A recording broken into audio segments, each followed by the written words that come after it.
പഴശ്ശിയും ബ്രിട്ടീഷുകാരും ആദ്യകാല സൗഹൃദത്തിന്റെ കഥ. 18-ാം നൂറ്റാണ്ടിന്റെ അവസാന കാലഘട്ടം.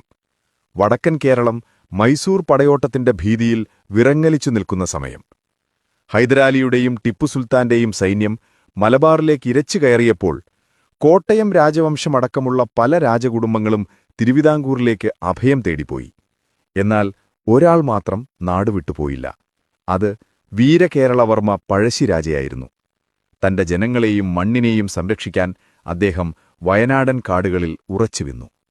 അക്കാലത്ത് ബ്രിട്ടീഷ് ഈസ്റ്റ് ഇന്ത്യാ കമ്പനിക്കും ടിപ്പു സുൽത്താൻ ഒരു വലിയ തലവേദനയായിരുന്നു. തലശ്ശേരി കോട്ടയിൽ ഒതുങ്ങിയിരുന്ന ബ്രിട്ടീഷുകാർക്ക് മലബാറിലെ ഭൂപ്രകൃതിയോ കാടുകളോ വഴങ്ങില്ലായിരുന്നു. ടിപ്പുവിനെ തോൽപ്പിക്കേണ്ടത് അവരുടെയും ആവശ്യമായിരുന്നതിനാൽ മൈസൂർ സൈന്യത്തെ തോൽപ്പിക്കാൻ അവർക്ക് കരുത്തനായ ഒരു പ്രാദേശിക പോരാളിയെ ആവശ്യമായിരുന്നു. അങ്ങനെയാണ് ശത്രുവിന്റെ ശത്രു മിത്രം എന്ന നയത്തിൽ പഴശ്ശിരാജയും ബ്രിട്ടീഷുകാരും കൈകോർക്കുന്നത്. അതൊരു തന്ത്രപരമായ കൂട്ടുകെട്ടായിരുന്നു. ബ്രിട്ടീഷുകാർ പഴശ്ശിക്ക് വെടിമരുന്നും ആയുധങ്ങളും നൽകി. പകരം പഴശ്ശി തന്റെ പടയാളികളെയും ആദിവാസി പോരാളികളെയും കൂട്ടി ബ്രിട്ടീഷുകാർക്കൊപ്പം മൈസൂർ സൈന്യത്തിനെതിരെ യുദ്ധം ചെയ്തു. യുദ്ധം ജയിച്ചാൽ കോട്ടയം നാടിന്റെ പൂർണ്ണ അധികാരം പഴശ്ശിക്ക് തിരികെ നൽകാം എന്നതായിരുന്നു ബ്രിട്ടീഷുകാരുടെ വാഗ്ദാനം.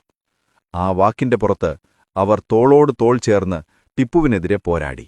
ഒടുവിൽ 1792-ൽ മൈസൂർ സൈന്യം തോൽക്കുകയും ശ്രീരംഗപട്ടണം ഉടമ്പടി ഒപ്പുവയ്ക്കുകയും ചെയ്തു. എന്നാൽ ചരിത്രം അവിടെ വഴിമാറി. പൊതുശത്രുവില്ലാതായതോടെ ബ്രിട്ടീഷുകാരുടെ മട്ടുമാറി. പഴശ്ശിക്ക് നൽകിയ വാഗ്ദാനം അവർ കാറ്റിൽ പറത്തി. സ്വതന്ത്രഭരണം നൽകുന്നതിനു പകരം പഴശ്ശിയെ വെറുമൊരു നികുതിപ്പിരിവുകാരനായി മാത്രം കാണാൻ കമ്പനി ശ്രമിച്ചു. മാത്രമല്ല, പഴശ്ശിയുടെ അമ്മാവനായ കുറുമ്പ്രനാട് രാജാവിനെ വയനാടിന്റെ നികുതി പിരിക്കാൻ ഏൽപ്പിച്ചതോടെ ആ ചരിത്രപരമായ സൗഹൃദം എന്നേക്കുമായി അവസാനിച്ചു. ആ ചതിയിൽ നിന്നാണ് പിന്നീട് നാം ചരിത്രത്തിൽ പഠിച്ച ബ്രിട്ടീഷുകാർക്കെതിരായ പഴശ്ശിയുടെ ഇതിഹാസ പോരാട്ടങ്ങൾ ആരംഭിക്കുന്നത്.